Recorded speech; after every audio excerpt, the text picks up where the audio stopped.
akala natin, dahil nandito tayo sa mga nadadanas nating struggle, trials, feeling mo, iniwan ka ng Panginoon na wala kang kasamang humarap sa lahat mga suliranin mo, lahat ng problema mo ngayon. Pero I tell you, God is working ahead of you. Meron siyang prepare na place para sa'yo. May prepare siyang future para sa'yo.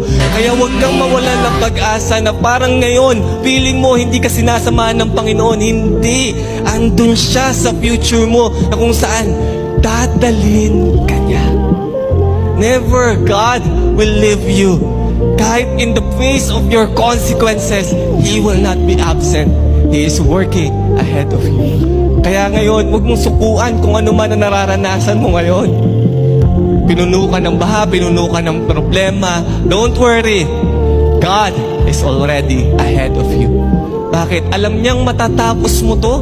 Alam niya during this time that you are struggling, during this time that you feel like is absent, alam niya matatapos mo yan, malalagpasan mo yan, kasi papunta ka doon. Merong future na naghahantay sa'yo.